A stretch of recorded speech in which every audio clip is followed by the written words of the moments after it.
Hello and welcome to this week's episode of the Girls Who Like Hoops podcast. I'm Tori. I hope you guys are having a great week.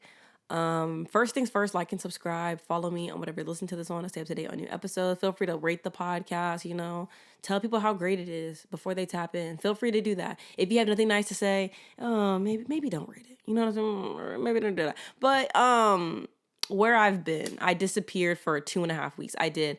First week, I just didn't feel like it. My room, I'm going to be honest with you, full transparency, my room was a hot mess. Like, it was honestly, it looked like a wind turbine had been in here and it just wasn't presentable. So I was like, girl, let's wait on that. We're going to clean this room up. While I was waiting on that, the 1v1 tournaments were happening and the games kept going. So I was like, you know what? I should just wait for the 1v1 tournament to come on or like finish because it doesn't really make sense to talk about the 1v1 tournament and nobody won yet. You know what I'm saying? So I was like, I'm gonna wait. While I was waiting and while my room was dirty as hell, I got sick. And then while I was sick, I lost my voice. And so then, you can't really hop on the mic and talk about anything when you don't have a voice. And I sounded really bad actually because people on the internet told me I sounded really bad. I needed to stop talking. And then also the kids I work with, they were pointing and laughing. And my sister told me every day until my voice came back that I sounded awful. So it was a really rough 2.5 weeks. It was. And then at that point, I was like, I might as well just wait for these set of games to be over. And then this was my first day off of work in a while. So I was like, I'm going to record the podcast. I'm going to come back home. I'm home, guys. I'm home.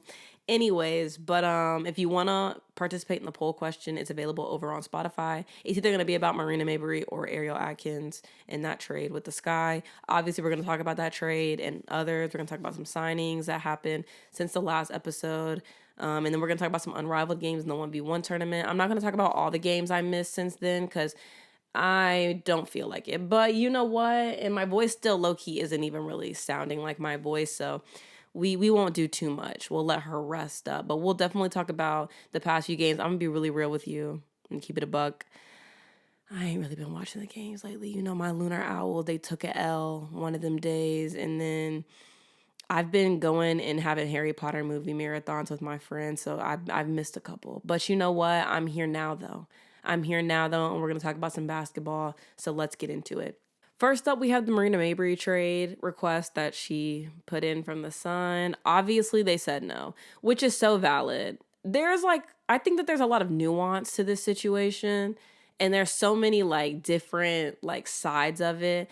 I personally just think the situation's funny, because, it's kind of like you can't keep requesting a trade from these teams, but, she does, and it's funny to me. But I've seen a lot of people, actually, they're pretty upset about this, actually, because they're like, she doesn't stay anywhere, and all of these things. And there's other people who are like, they're on the side of the player. And honestly, I understand both sides, because if I'm Marina, I'm pissed that, the team that I came here for is gone. There are other people who counter that argument and are like, well, you knew that a lot of the players in the starting lineup were free agents. So I don't really know what you were expecting. There's that side. And then there's also the side where it's like a player should be able to control their destiny and where they're playing and all these things. But then there are a lot of people who are like, Marina's only a ring chaser and has said that she only wants to be a role player. She doesn't want to be a starter, all these things. But her contract is really too big for her to be a role player right now. I'm going to be honest. And honestly, if I'm Marina, I wouldn't have even requested the trade, because now I do have this persona of being somebody who doesn't want to stay with the team. And also, there's only 1 year on this contract left, so I would have just thugged it out. I've seen a lot of people on WNBA Twitter kind of talking about how if I'm Marina, I'm not even going to be performing at my best. I don't think that works in her favor, just because she still has to think about being signed by a team in the future. And also think about the fact that there are probably a lot of GMs that might not even want to sign her because she doesn't want to stick around, right? So it's like, do I want to pay somebody to maybe stay for the season, maybe stay for 2-3 seasons? I think that she has to go out there and hoop this season, because now she has this people have this idea about her, and now you might as well just you requested the trade, they said no, take it on the chin, go out there and hoop. So that way, at least next season, you'll probably have some people lined up at your door ready to sign you. And fingers crossed, the contracts are long. But from here on out, she might never get another long contract again. And I can't say that's not valid. But yeah, it got a little messy in there. I think her like manager or something came out and kind of was talking about how players should be able to, control their careers, and in the age of like women's sports, we should be uplifting players. It was like a weird situation. I don't think it was handled well, but I think the manager should have left it alone. Like they should have just been like, okay, we understand you're not gonna trade her. We got it. We got the message, and just hoop for a year and then go on. But I guess we'll see what happens as the season goes on. The Sun, they're making a lot of pickups here, a lot of signings, and I guess we'll see what happens. Anywho, enough of that. Next up, we have Tiffany Hayes to the Valkyrie. I think this is a good pickup. Also, it's just kind of crazy that like Tiffany Hayes she was in retirement. Becky had to go be like, hey girl, I need you to come hoop, maybe get a chip with us. And she played so well that the Valkyrie offered her a contract. So she's honestly back in there. Imagine that. Imagine retiring and being like, I'm hanging the sneakers up, and somebody being like, hey, we need you, and then getting money next season too. That's amazing. Congrats to Tiffany Hayes. The Aces are signing or have signed Cheyenne Parker-Tyus. I think this is a good pickup. I don't think she was used very well with the Dream, but I think she's a great player. I know she was injured a little bit, but I'm excited to see her playing next to Asia, especially because I think she's a good defender and she can definitely give you some offense here and there. For the Sun, Yvonne Anderson signed with them. Be honest, I don't know who that is. Good luck to that lady, though. Congrats to her. Letitia Amihir was claimed off waivers by the Valkyrie. I think this is a great pickup. I like Letitia Amihir. I feel like she played well for the Canadian team. But again, she was never given an opportunity in Atlanta. So I'm excited to see her play with them. And honestly, like, I was really hoping, because I remember the day she got waived, I was like, this is messed up. She didn't even really get to play like that for real. And so I'm happy that she got picked up. So congrats to Letitia at this time. Alysha Clark is leaving the Aces and is signing with the Storm. Gabby Williams also signed with the Storm. I like this. I'm liking a lot of the Storm are looking good right now. Honestly, they have Alysha Clark. They have Gabby Williams coming back. They have NECA coming back. They have Skylar Diggins. And they have some good pieces. I don't know if they still have the pick, but this is going to be a very interesting season. They also signed Katie Lou Samuelson recently, so that's exciting. Erica Wheeler also is going to be signing with the Storm. Unfortunately, Jordan Horston suffered a torn ACL, so she's going to be missing the 2025 season. And I think Nika is also going to be out this season. I don't really know what the extent of her injury is, and I haven't really heard anything since then, but that's a really tough break for them, and I hope that, honestly, the Storm are able to either keep them or, I hope an expansion team is able to get them at some point. I don't really know how that works, but I hope the best for them, being out with injuries, and also maybe kind of this being the season where you were going to kind of step into your role and stuff. That does suck. So prayers for them, honestly. Shout out to them. They're both really great players. But the Storm are honestly looking pretty good. As for some trades that have been going on, the Aces in the Sky had a trade a while back. The Aces got Dana Evans, and the Sky got 2 second-round picks in the draft. A lot of people who were Sky fans were very happy that Dana will be leaving the Sky. I have no opinion about it. I know that people have their opinions about Dana Evans, and they're not necessarily good ones or favorable ones. But I think, if she's given the opportunity to play somewhere, and, if people, put some trust and belief in her and back her up with some confidence, I think that she could be good for the Aces. As of right now, I still don't really even remember what Dana was really doing last season. So I can't really and again, it really is about fit and timing. So maybe she does really well here playing next to Jackie and Chelsea, and, I guess we're just going to see. I'm not going to say too much on that as of right now, but the Sky, that's a decent trade, decent trade. Grace Berger was claimed off waivers by the Lynx. I really liked this because when I found out Grace Berger got waived by the Fever, I was really sad because I was kind of like, dang, like they really used that girl to get Caitlyn. And then she never saw the floor again. So I'm happy that my Lynx are going to give her the opportunity to come out there and hoop. And honestly, I really hope she gets a chip this season. I hope she gets that damn chip because then it's kind of just like, I got your neck. You know what I'm saying? Anyways, but congrats to Grace Berger. Tiffany Mitchell is signing with the Aces as well. That's a good pickup.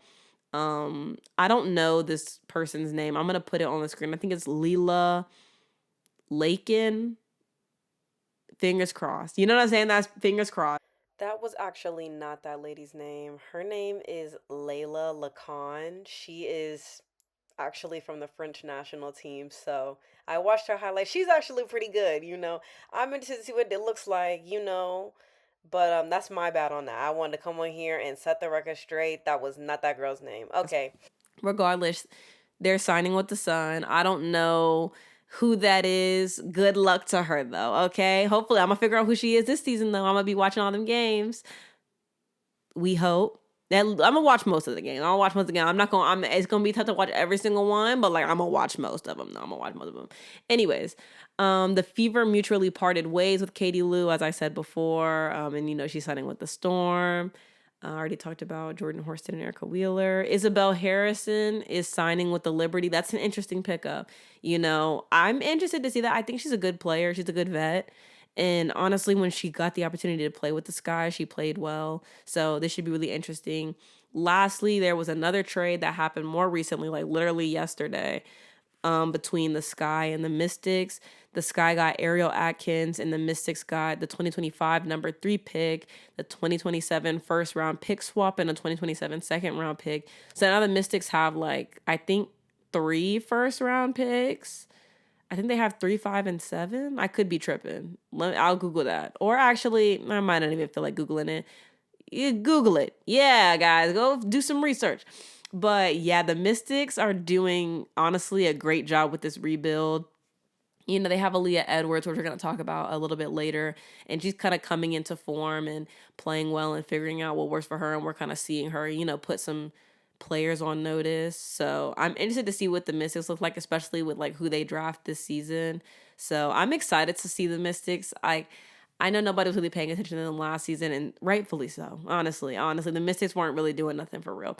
But as for the Sky, I've seen a lot of people on TikTok and on Twitter kind of talking about Ariel Atkins and this is a bad trade and all these things, and they're kind of mad at the GM of the Sky. I'm going to be honest, I agree with anybody who thinks that people are kind of doing too much. I think Ariel Atkins is a good player. She played very well for the Mystics last season. I just don't think that, obviously on that team it was tough to really get anything going and be great. But I think she's a good player. She's an Olympian. She has a lot of accolades, and I think she just needs to be in the right situation and do something. And I think, the Sky look good. They have Courtney Vandersloot, they have Ariel Atkins, obviously Angel, Camilla. They have Elizabeth Williams coming back this season. They have Michaela Onyenwere. They have some good things. I'm sure I'm missing some people, but they have a good little setup here. I don't know why people are tripping so bad. I think this is obviously an even better team than what they had last year. So I'm interested to see what kind of push that they make, especially because Angel's been balling out in Unrivaled in the past week. And she's kind of finding her footing. She's been working with Lisa Leslie, and she's been looking pretty good. And then, you have Camilla who's over in China hooping. So I'm interested to see what all this looks like put together, but I'm excited for it personally. Again, I really just want to see the games now. I'm ready. I'm so happy that March Madness is coming up so that the draft can happen and we can get into the basketball. I am so ready to see what these final looks of these teams are. Lastly, we have Lou Lopez, who is going to be sitting out the 2025 WNBA season. I was actually excited to kind of see her play with Dallas because I know her and Paige played together. And so I was excited to see them play together, but I guess I'm going to have to wait another season. Kristy Wallace will be sitting out this season for the Fever. And Diana Taurasi announced his retirement. Honestly, one of the best to ever play the game, obviously. Honestly, it sucks to see her go, but I'm always happy to see a player, be able to stay with their franchise. And she really gave it all. Like, even last year, like, she was out there hooping. She did have some injuries here and there, but Diana Taurasi has had an amazing career. She's done so much in 20 years playing basketball. I'm excited to see what she does next. But yeah, that's what we have right now for the trades and signings. I, again, am just excited to see what the teams look like all put together. But I think hopefully some movement will end soon. And then, we'll be into March Madness and everything. A lot of people have been talking about Chennedy Carter and whether or not she's going to be in the league. And a lot of opinions are saying that it's over. It's over. We won't be seeing her this season. But, maybe somebody will pick her up in the expansion. Maybe somebody will sign her to some hardship contracts this season. I'm interested to see what happens with her, though I think she's a really great player. People talk about her locker room situation and all of that. But at the end of the day, she can hoop. So I guess we're going to get into Unrivaled in these 1v1 tournaments, my thoughts on it. And then we'll talk about some of the games this past week and we'll wrap it up. All right, let's get into these Unrivaled games. I'm just going to start with the game before the 1v1 tournament because that was the best game I had watched in a while for Unrivaled. It was Owls versus Mist. The Owls beat the Mist 85-81.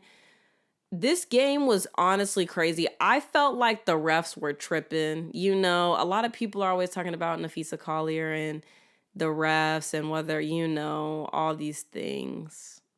I feel like it's hearsay, honestly.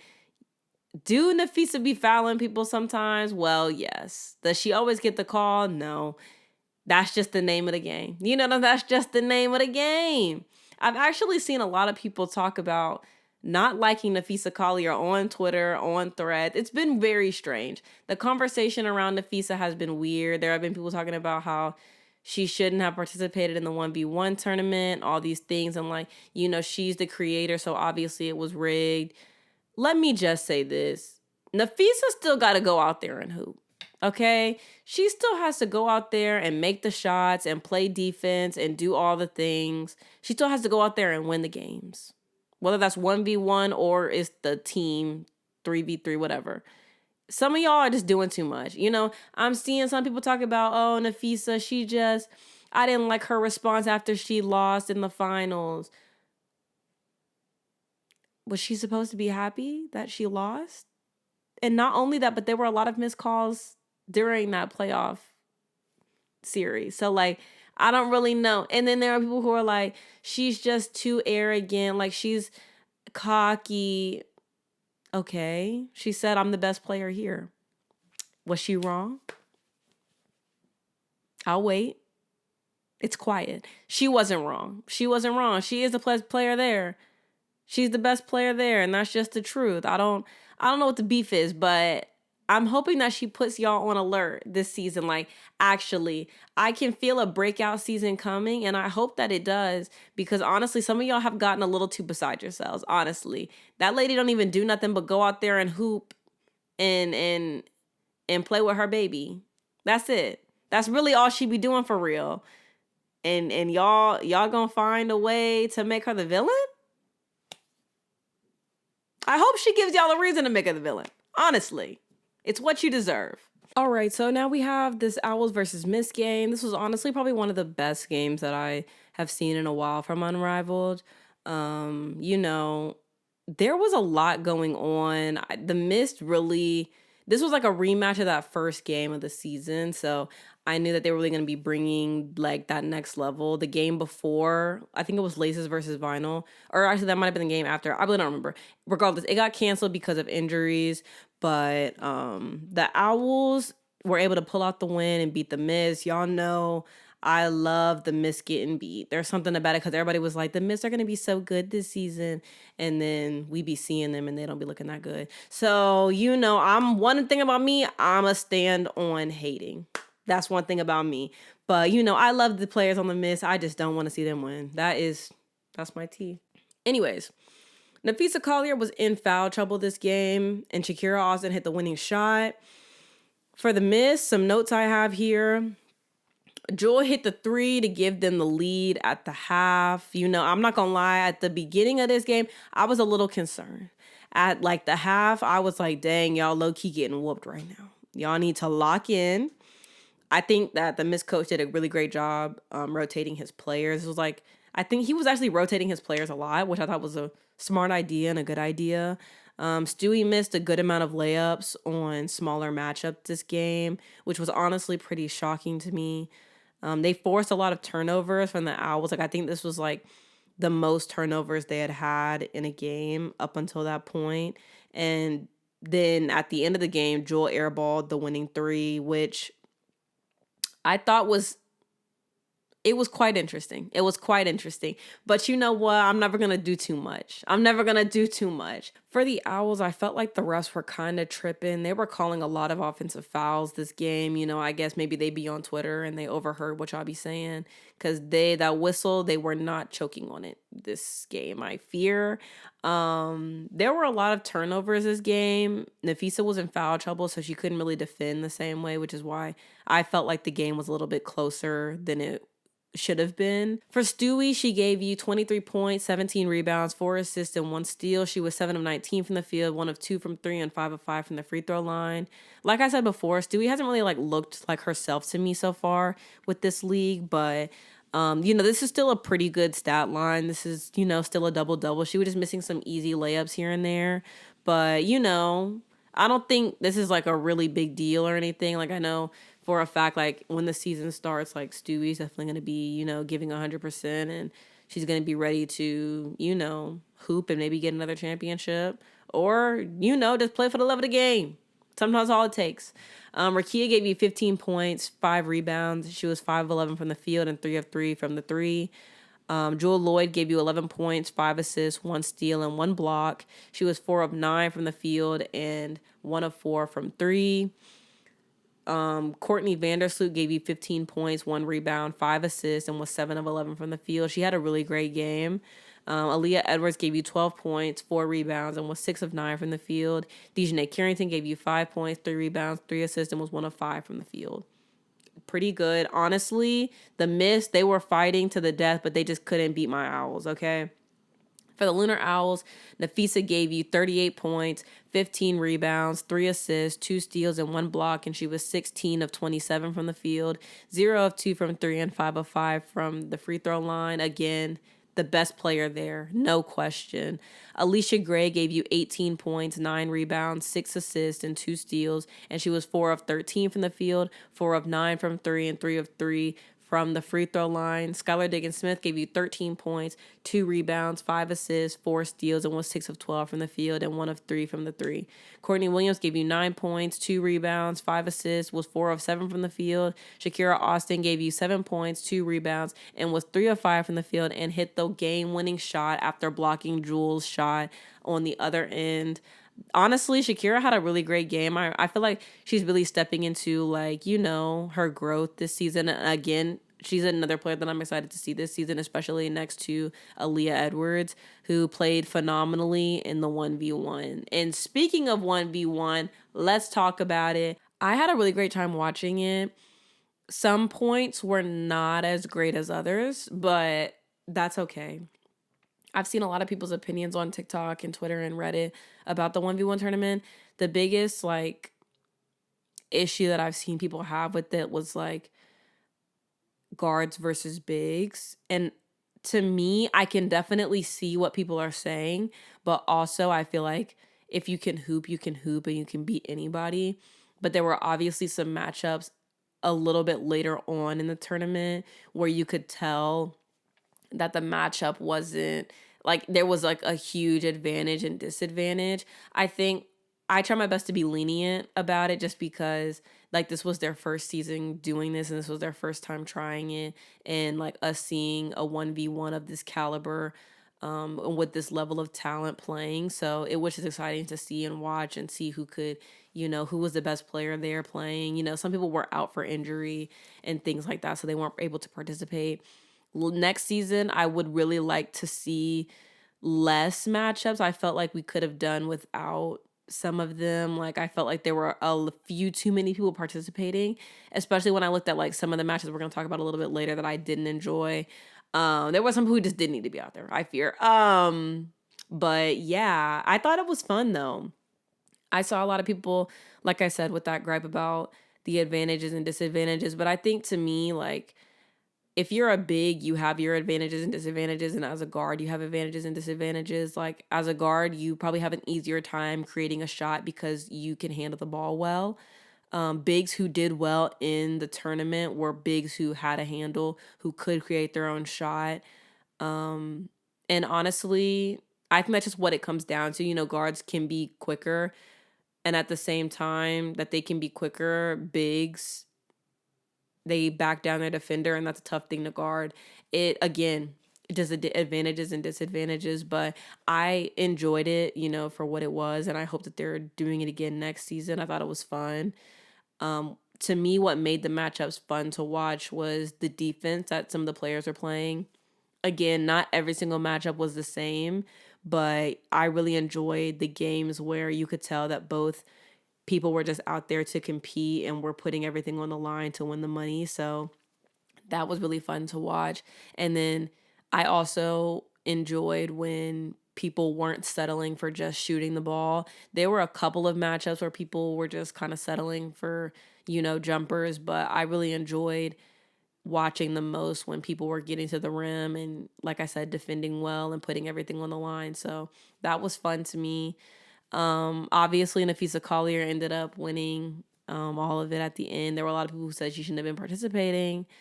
Again, she had to go out there and make the buckets, and she had to go out there and beat her competition. So I don't see it as like a rigged thing or any. I don't see whatever people are saying was happening behind the scenes. I don't agree. I disagree. Anyways, for round one, first of all, this was the part that was really long to me. I didn't love round one because it felt like it took forever, which is why I think they should cut down how many people participate next year. But the first matchup, Phee versus Katie Lou, I feel like we all knew who was going to win that one. I think Katie Lou did a great job, playing defense. There's only so much you can do. Again, that was like kind of a strange matchup, but that matchup didn't look as like strange visually to me as the Shakira Austin versus Chelsea Gray one. That one was like an obvious strange matchup visually. But Shakira definitely ate Chelsea up. I thought Chelsea was going to do a little bit better than she did. I felt like she settled a little too much for shots instead of taking it to the rim, but that's just my opinion. I felt like Shakira did a really great job this matchup. Happy for her. The third matchup was Aliyah Boston versus Aliyah Copper. Again, I thought that was a strange matchup. Ka obviously won this one. I felt like we knew who was winning some of these matchups off rip, but this was definitely one of those visually strange matchups to me. And again, also, I felt like this is kind of where you saw that ability to create your own shot kind of work against the big and work in favor of a guard. But I feel like a lot of people like had a feeling that Ka was going to be going to the next round, so that wasn't really a big deal. Next matchup we had was Lexi versus Ryan. I felt like this was like the first matchup where there was a lot of settling for shots. I did enjoy this matchup just because I felt like they were pretty evenly matched up. Like Lexi plays pretty good defense and she's a decent shooter. Unfortunately, Ryan is just able to score on like all three levels basically, but Lexi did play some really great defense on Ryan. I think Ryan she's just a quicker and a little bit more like offensive minded, but this was definitely one of my favorite matchups of the first round. Then we had Skylar versus Dearica Hamby. I really liked that they both played great defense on each other. Like they were really out there like playing hard, and this was like probably my next favorite matchup because both of them were playing so hard. Skylar is just really just an amazing basketball player, and I think we obviously see that in season and we see that in the 3v3, but to see her play like against a big in the 1v1, she played amazing defense and she got to the rim. This was kind of like the first matchup also where we saw like more of the foul cheat code thing going on, but she used it to her advantage, and I liked the way she played in it. But yeah, that was a really good matchup to me. Then we had Jordan Canada versus Alysha Gray, which was an interesting matchup because they played together in Atlanta. But Alysha Gray easily won this one, 11-4.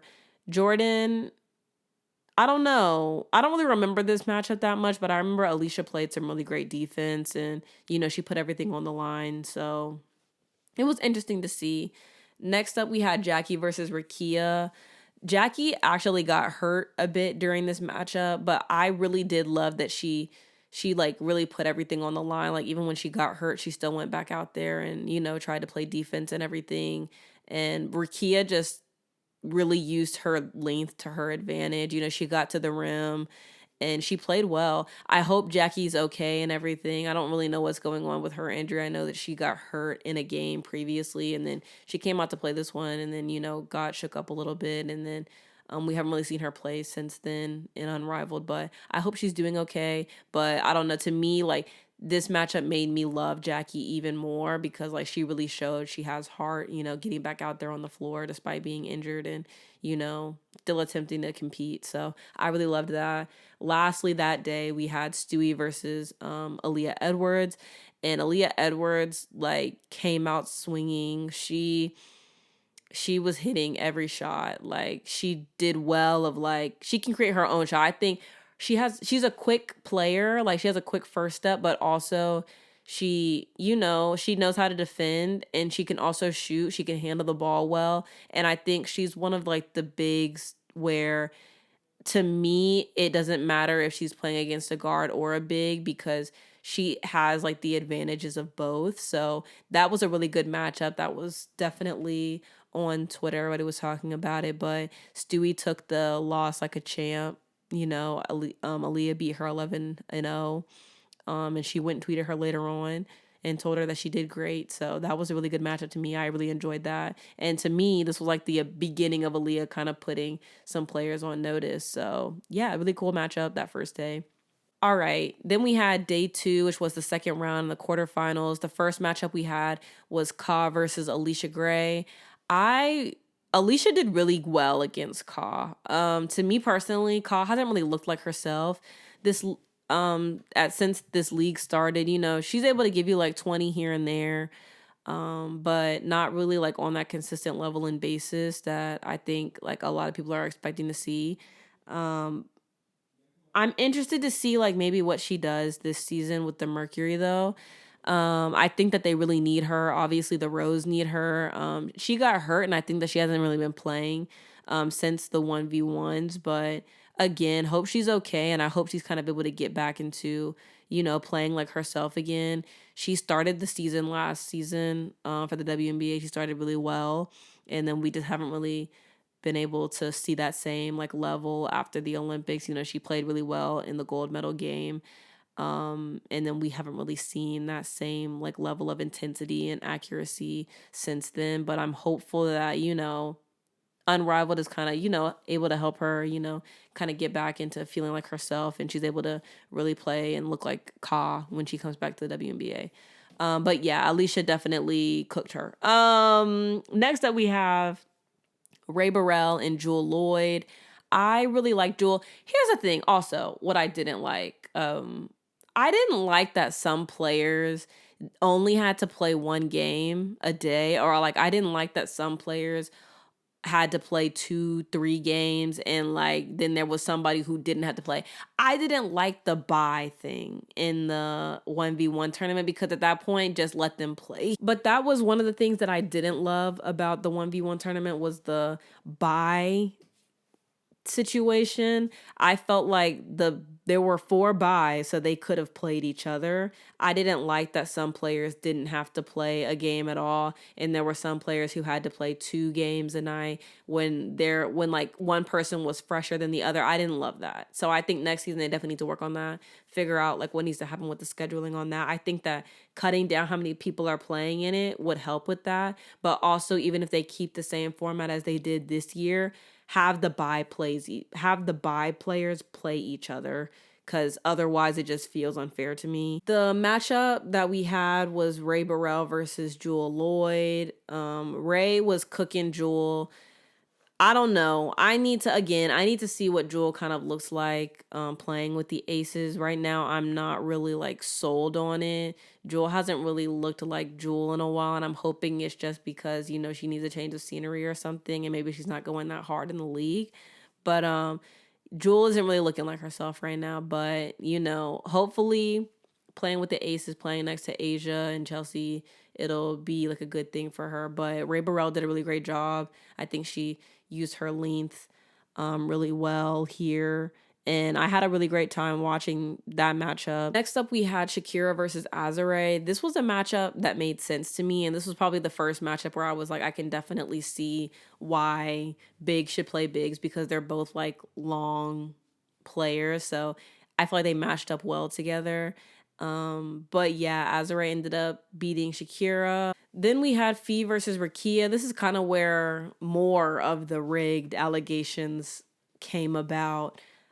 I think this matchup went exactly how it seems it would. Napheesa versus Rakia. Rakia's coming off of like her rookie season and everything, and she's a great 3-level scorer, but at the end of the day, Napheesa Collier is Napheesa Collier. Like, she plays with a great defense.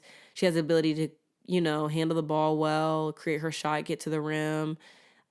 I don't really remember much of this matchup, but Rakia went out there and she did her best. She did her best. Next up, we had Courtney versus Ryan Howard. This was her first time playing. This was probably my favorite matchup of the night. This was like the matchup that everybody was talking about as well on Twitter after like Courtney had blocked Ryan. I felt like both of them kind of settled for a lot of jumpers at the beginning of the game, and then they kind of started getting more into the paint. But I love that Courtney's dad was kind of coaching her up courtside. I really enjoyed that. And I'm excited again to see Courtney play this season with the Lynx. But this was a really fun matchup. Afterward, I think Ryan had gone on Twitter and was kind of talking about, it was rigged, people cheating and stuff like that. But I really did enjoy that matchup. It was really good. If you haven't seen it, it's on YouTube, I'm pretty sure. It was just a really fun matchup. But yeah, I really enjoyed that from them. Next matchup we had was Skylar versus Arike. Arike was in the bye category, so she didn't have to play the night before. This is an interesting matchup because they're both like Notre Dame guards. And Skylar did everything she could, to kind of try to beat Arike. But I think Arike has like something, like has her body working for her. And, she knows how to kind of use that to her advantage. Skylar tried her best, but, I think, again, like Arike, she is a guard and she has that level of speed and she can create her own shot and she's a great shooter. But also she kind of has like the body of somebody who can kind of like really defend well. And like if she like, is using her body to her advantage, it can be really tough to play against that. So I think Arike did a really great job in this matchup. A lot of people had Arike winning the 1v1 tournament. But yeah, that was a really good matchup. Next up, we had Dejanay Carrington versus Satou Sabally. Full transparency, like no shade. This was probably the worst matchup of the event to me. I really like Dejanay. I think she's an amazing defensive player. I think it just really comes down to like that ability to create a shot, and neither one of them were like very good at doing that. And so their matchup went on for a very long time because they were both playing really great defense on each other and they couldn't get shots to fall. I felt like they were both settling for jumpers too much. I think Satou wasn't really using her height to her advantage either, because that was literally like her greatest advantage. Towards the end of the matchup, she started getting in the paint more and doing that. But at the beginning, it was way too much just trying to shoot. Dejanay, like I said, an amazing defensive player. She's just not really the kind of player right now who can create her own offense. And that was the only thing that was really working against her in this matchup. Like I said, she went out there and played really great defense. Satou hasn't really looked that great to me lately. Obviously, she went and put up numbers in the Olympics with Germany, but in the 3v3, she hasn't been like super consistent when they needed her to be. And even at the end of like the WNBA season with the Wings last season, I wasn't like super duper impressed. It was like she would have good numbers, but like it would be inefficient. So, and I think that that's a really easy thing to cover up when you have Arike next to you, who's another like volume shooter as well. And so I'm not really sold on the Mercury right now for that reason, because it is like, yeah, you have Ka, but it's also like, is she going to be able to perform at the level that we saw her perform in the championship with the Sky? It's like, are we going to have that same level of consistent play throughout the season? I don't know. That's a question mark to me. With Satou, again, can give you numbers, but is inefficient a lot of the time. And we've seen that in the 3v3. We saw that at the end of last season of the WNBA season with the Wings. And even now, like when I watched her with this 1v1, it didn't look great. It didn't look stellar. And when you think about that Mercury team, it is going to be Satou and Ka who are going to need to lead you offensively, because you don't have BG in the paint. You don't have Diana Taurasi. Like, you don't have Arike next to you to kind of bail you out shooting wise and like kind of distract from the inefficiency. So I'm interested to see what this looks like. Obviously, AT is a really great passer and she's going to give you a double-double every night, but she's not giving you 25, 30 a night. She's giving you 10 and 12. She's giving you 12 and 15. Like, she's giving you 12 and 8. It's not the same level of like offensive production that, at least that's not the version of the player that we've seen in the most recent season. So to me personally, if I'm the Phoenix Mercury, I'm a little concerned right now. Again, maybe I'm wrong, but I'm not really sold on the Mercury being like this super great team despite having so much talent. And again, this does come down to how the coach is going to have them playing, because last season it was a lot of threes. It was a lot of chucking up threes and not making them. So I'm interested to see what this team looks like. But as of right now, I'm not really sold on it. Next, we have the quarterfinals, and the first matchup was Alysha Gray versus Aaliyah Edwards. This was, again, one of those matchups where I was like, I can understand why people want to separate guards and bigs. And then there was also like another issue again with the bye category, or with the because you won and had an upset yesterday, you don't have to play. You only have to play one game. This is where it felt unfair to me, because Alysha Gray really did have like her hands full with her last opponent, and then having to come back and play a matchup in somebody who's super fresh and is big. So to me, that's where they were losing me. It just didn't feel fair, just because there were some people who were obviously tired. I think everybody else played 2 games that day, but like the Alysha Gray versus Aaliyah Edwards one just really felt lopsided to me. The next matchup we had, oh yeah, and obviously Aaliyah won. She was runner up. Next matchup we had was Ray Burrell versus Azare Stevens. This was a fun matchup because they're both teammates. I really enjoyed the teammate ones, but Azare definitely had the upper hand on Ray. I think Azare is just kind of a better shooter and kind of has a better ability of like creating her own shot. But they're both long individuals, so I felt like it was a fair matchup. It just came down to like who was more experienced in my mind, but I did enjoy that matchup. Then next up we had Napheesa Collier versus Courtney Williams. Again, not really a fair matchup.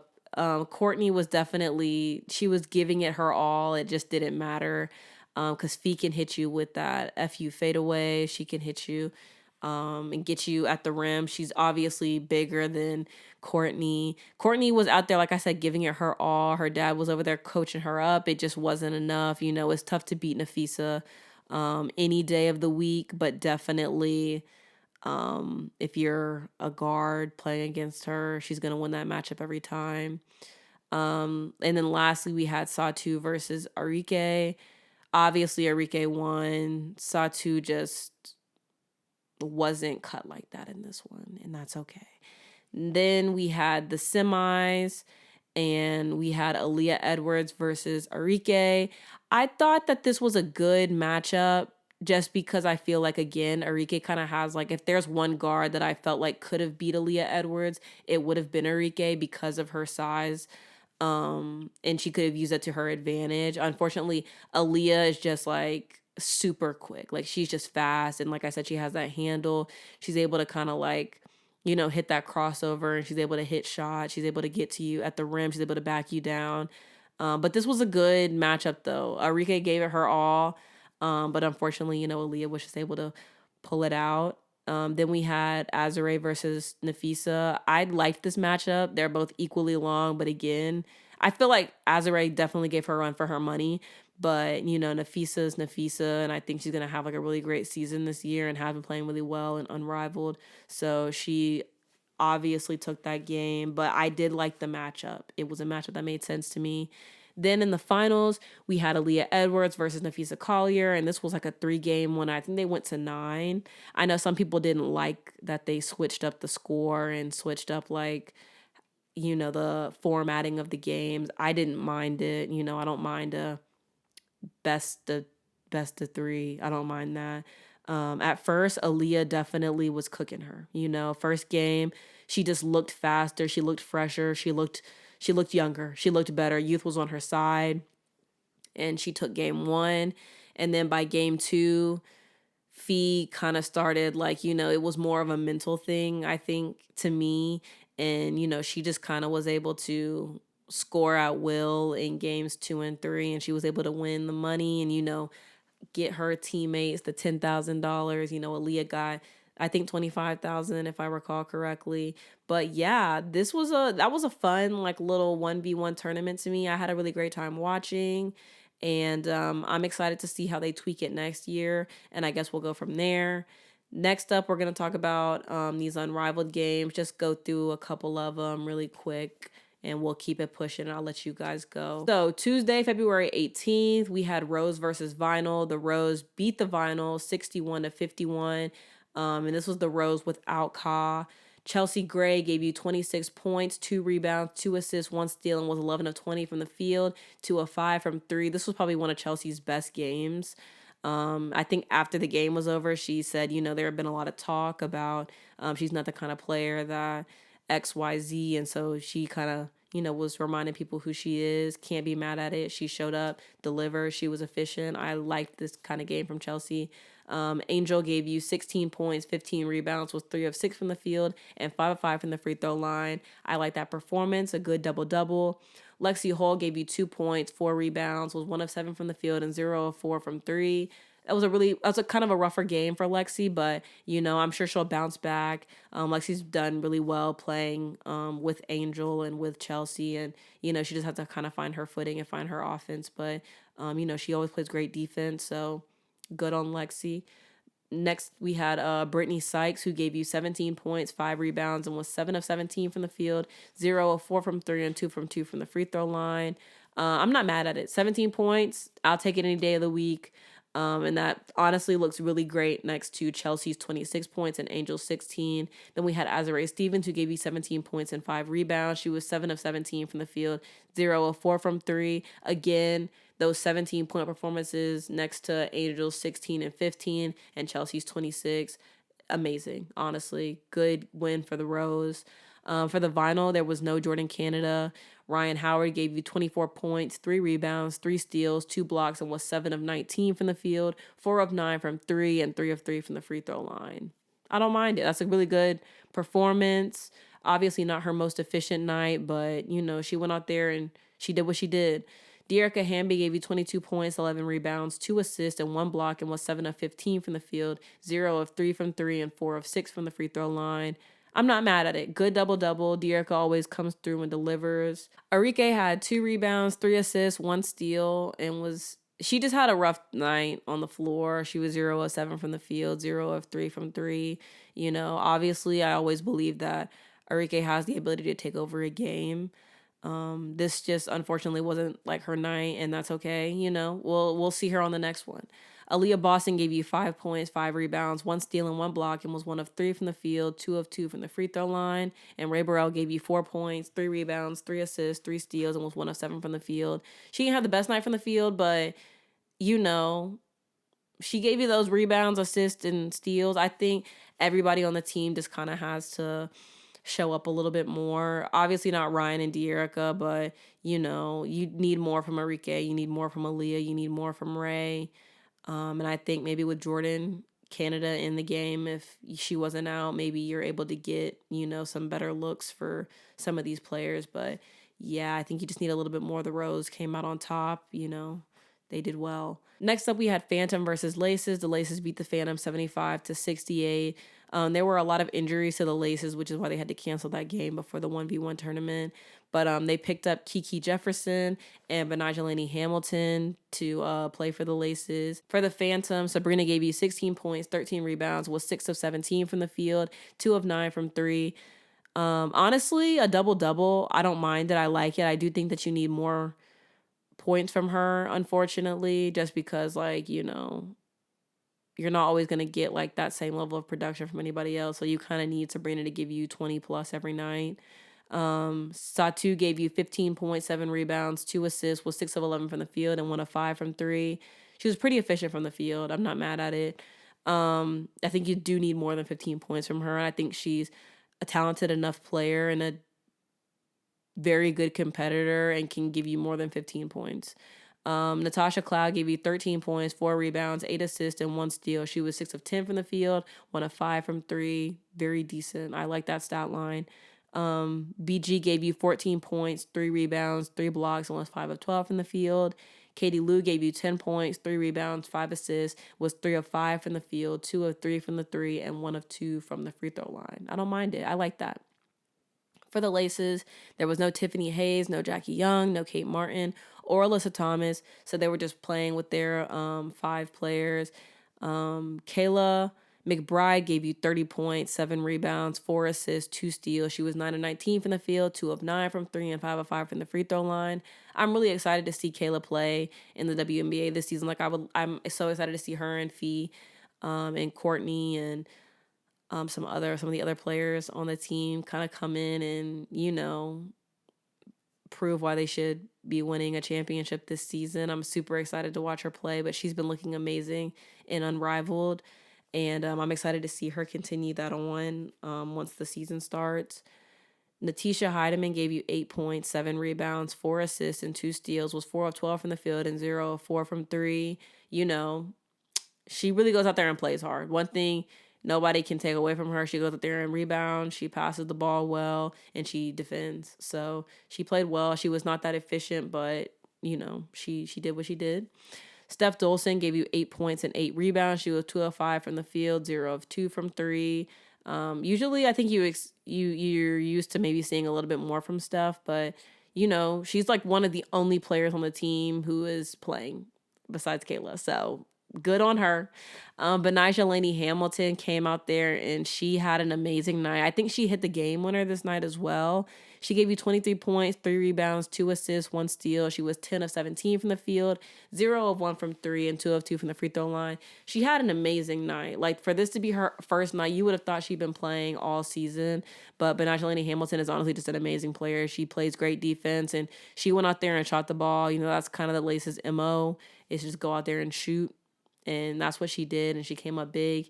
Kiki Jefferson gave you 6 points and 2 rebounds. This was a good win for the Laces. On Friday, February 21st, the Owls played the Rose. Unfortunately, the Rose brought the Owls' undefeated record to a close. The Rose beat the Owls 72-63, and this was definitely Angel's coming out party. I think she had obviously been working with Lisa Leslie, and you can definitely see how working with her has paid off. She was hitting layups. She was, passing the ball well. She was doing very well. And that's honestly why I'm so interested to see her play this season coming up in the WNBA. I think she's going to be amazing. And obviously, she's a great rebounder, but to kind of see her offensive game come together and her playmaking ability and her passing kind of coming together as well. It's going to be a very interesting season. For the Owls, Napheesa was in foul trouble a lot. They were calling a lot of fouls on the Owls this game. I won't complain about that too much because I feel like they oftentimes like get a good whistle. So this was just like one of those days. I also just feel like the Rose are playing really well. Alysha Gray struggled shooting wise. Skylar Diggins had fouled out the game. But there was a lot of things working against them. But I think the Owls just kind of had like a sluggish start coming back from the break.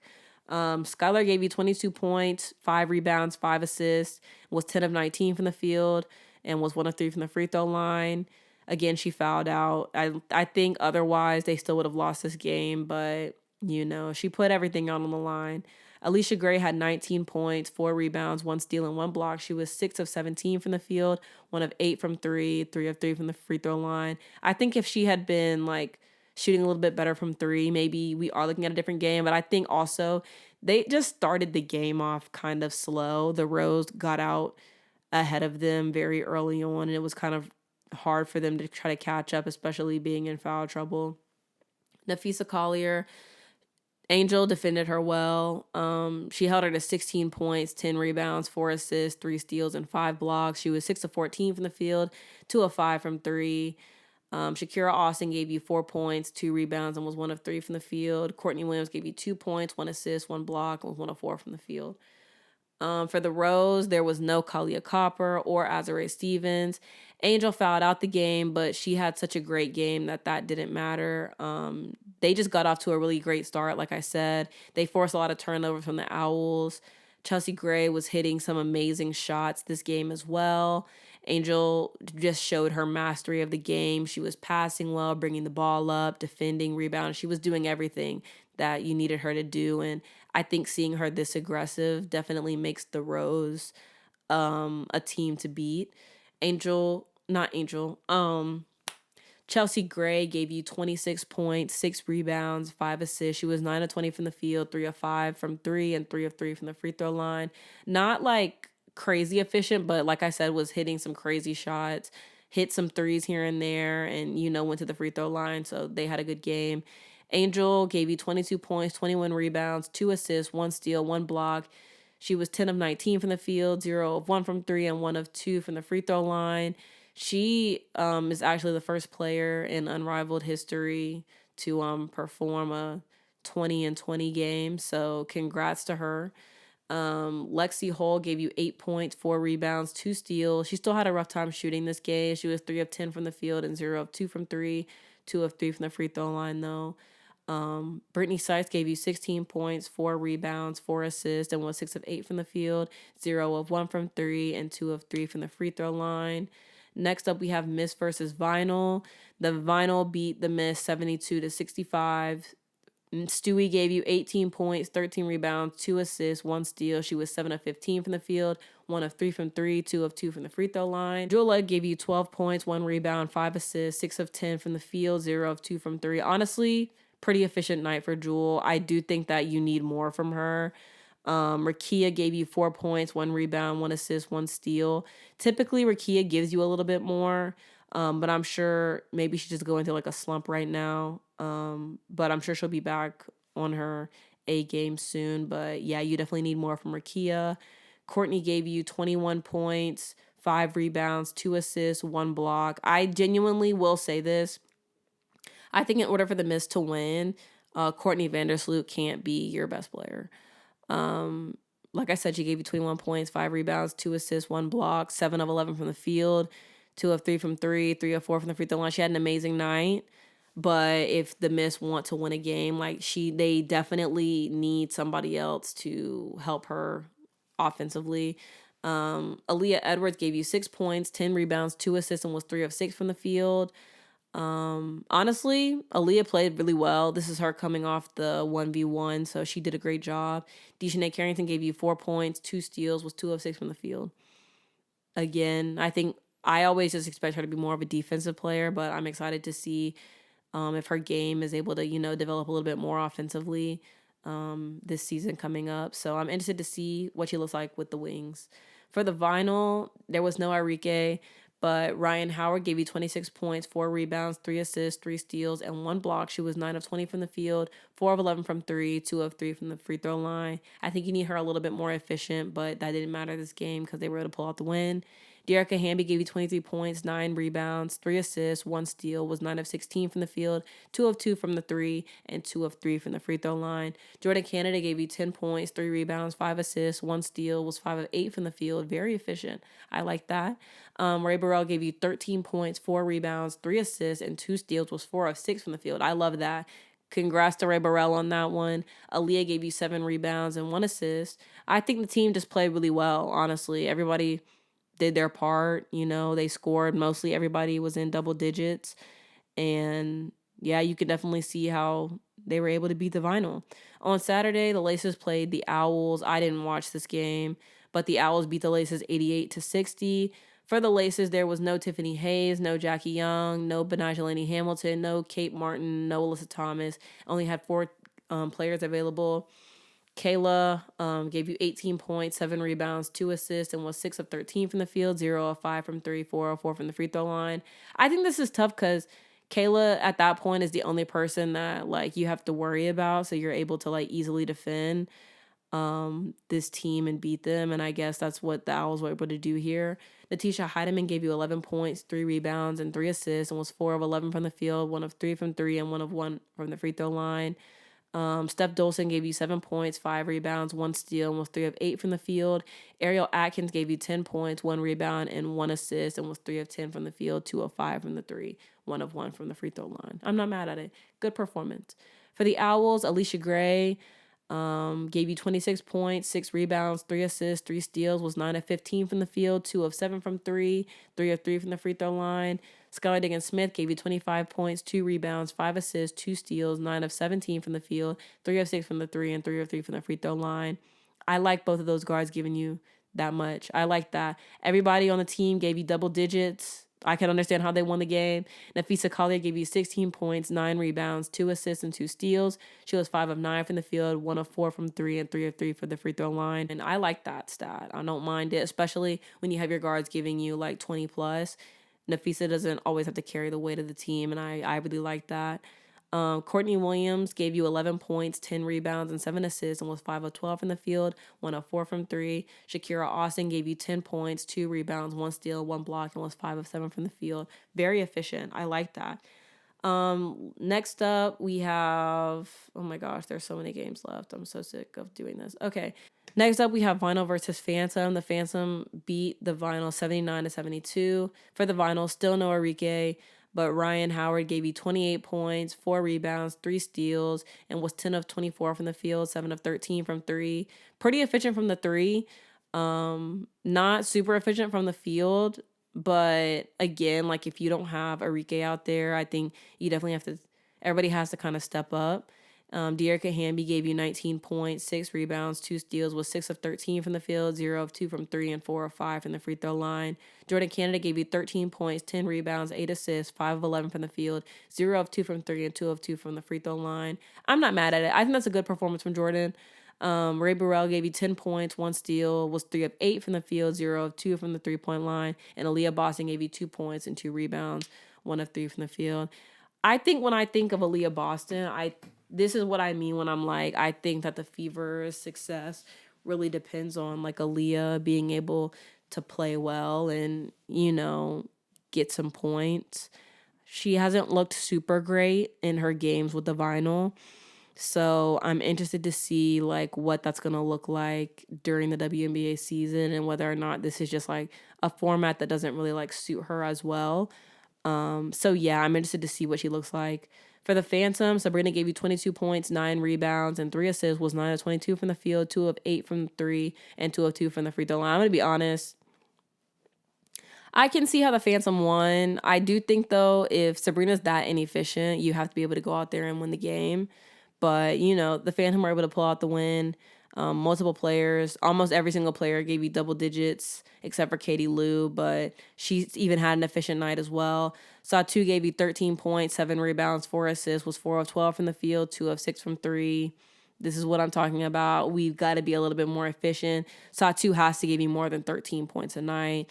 I know at this point, I think the coach doesn't have her playing as many minutes as she was at the beginning, but I'm hoping that she's able to, kind of figure out the scoring situation. Katie Lou gave you 8 points, 3 rebounds, 2 assists, 1 steal, 1 block. She was 3 of 6 from the field, 2 of 4 from the 3. Efficient, like I said, 50% from each. Brittany Griner gave you 22 points, 7 rebounds, 1 steal, 3 blocks, and was 7 of 10 from the field, 4 of 4 from the free throw line. Really great night for BG and Sabrina. Natasha Cloud gave you 14 points, 8 rebounds, 4 assists, and was 6 of 14 from the field, 1 of 5 from 3. I'm pleased with the performance from the Phantom. Again, I think you do need more from Satou, but outside of that, everybody else kind of stepped up and played well. On Monday, February 24th, we had Phantom versus Rose. The Rose beat the Phantom 71-59. The Rose are really making a big comeback and really are making a push to clinch the playoffs. For the Phantom, Satou gave you 17 points, 2 rebounds, and 1 block. She was 7 of 14 from the field, 3 of 5 from 3, 0 of 2 from the free throw line. 50% from the field. I can't really be mad at it. Again, you do need more than 17 points from Satou and Sabrina. Sabrina gave you 15 points, 3 rebounds, 3 assists, 1 steal, 5 of 13 from the field, 1 of 3 from 3, 2 of 2 from the free throw line. I think if both of them give you 20, we're looking at maybe a different game here. Katie Lou gave you 10 points, 3 rebounds, 4 assists, 1 steal, 2 blocks, 5 of 9 from the field. She had a great game. I like that stat line. She played great defense. Brittany Griner gave you 10 points, 5 rebounds, and 3 blocks with 5 of 11 from the field. And Natasha Cloud gave you 7 points, 6 rebounds, and 5 assists, was 3 of 7 from the field, 1 of 3 from 3. Again, I think if Satou and Sabrina give you 20 plus, you're looking at a different game. Even if maybe BG gives you 15 instead, maybe if Natasha gives you 10, maybe we're looking at something else here. But the Rose have just been playing really, really well since Angel has been, hitting those layups and really being more of a playmaker and leaning into that. For the Rose, there was no Azare and no Ka. Chelsea Gray gave you 26 points, 9 rebounds, 7 assists, was 10 of 21 from the field, 5 of 8 from 3, and 1 of 1 from the free throw line. Again, another amazing game from Chelsea. Angel gave you 23 points, 14 rebounds, 5 assists, and 1 steal. She was 8 of 16 from the field, 1 of 4 from 3, 3 of 3 from the free throw line. Lexi Hull gave you 13 points, 5 rebounds, 5 assists, was 5 of 12 from the field, and 3 of 6 from 3. I like that. I'm happy that Lexi's kind of getting back into the swing of things. Brittany Sykes gave you 9 points, 5 rebounds, and was 4 of 9 from the field, 1 of 2 from 3. Ariel Atkins had 3 rebounds, 1 assist. She had a struggle. She struggled a bit shooting this game, but I don't think I'm too mad at that. She went in there, rebounded well, passed the ball. Can't be too mad at it. Next up, we have Mist versus Laces. The Mist beat the Laces 65-49. For the Laces, there's still no Tiffany Hayes, no Jackie, and no Kate. Kayla McBride gave you 19 points, 5 rebounds, 2 steals, and was 8 of 16 from the field, 3 of 4 from 3. Natisha Heidemann gave you 12 points, 6 rebounds, 2 assists, 1 steal, 2 blocks, was 5 of 15 from the field, 2 of 7 from 3. Not super efficient, but she had a really great stat line, so that doesn't matter. Alyssa Thomas was her first game back. She gave you 10 points, 8 rebounds, 5 assists, 5 of 12 from the field. Pretty efficient. Again, I like the stats. She did pretty well on her first game back. I think what happened here was more Benijah Laney Hamilton wasn't really able to give you as many points as she was the first game she played with them. She gave you 8 points and 2 rebounds, almost 2 of 14 from the field, 0 of 5 from 3. I think she just struggled a little bit offensively, but I think if she does play a little bit better, they probably win this game. Steph Dolson gave you 4 rebounds, didn't really have that great of a shooting night. But the Laces are kind of just figuring things out. They're struggling a bit. It must be tough, with all of those injuries. But, hopefully the Laces are able to, get back in the swing of things once their players are healthy. For the Mist, Stewie gave you 21 points, 12 rebounds, 4 assists, and 1 steal. She was 8 of 20 from the field, 0 of 5 from 3, and 3 of 3 from the free throw line. I'm not mad at this stat line. She did well. Rakia gave you 12 points, 8 rebounds, 3 blocks. She was 5 of 11 from the field. She's, getting back into the swing of things. Jewel Lloyd gave you 9 points, 4 rebounds, 2 assists, was 3 of 8 from the field. Again, I need to see Jewel do a little bit more for this team. They were able to pull the win out, but Jewel has got to show up. Dejanay Carrington gave you 13 points, 7 rebounds, 2 assists, and 1 steal, and was 5 of 6 from the field. I like that stat line. She did great. I like that. Courtney Vandersloot gave you 8 points, 3 rebounds, and 4 assists. Was 4 of 11 from the field. She cooled off a bit since that 22-point game, but she was still out there doing what she needed to do. Aaliyah Edwards kind of struggled a little bit this game. She gave you 2 points and 6 rebounds, and she was 100% from the field. I think she probably needed to play a little bit more this game, but they won the game despite that, so I guess it doesn't really matter. And that was the last game. Thank goodness. I'm not going to lie. I'm ready to wrap it up. I'm going to go get dinner. Anyways, that's it for this week's episode. I know I didn't give like super high energy. I'm sure I'll probably be better next week. I didn't really watch a lot of the games this week. So I'm really just ready for the playoffs to start up. I'm ready for March Madness. I'm ready for the draft. I'm ready for the WNBA season. I'm going to try to be more upbeat next time. So anyways, I'll see you guys next week. Hopefully my voice is really fully back and I'm sounding better, feeling better. But I'll see you guys in the next one. Bye.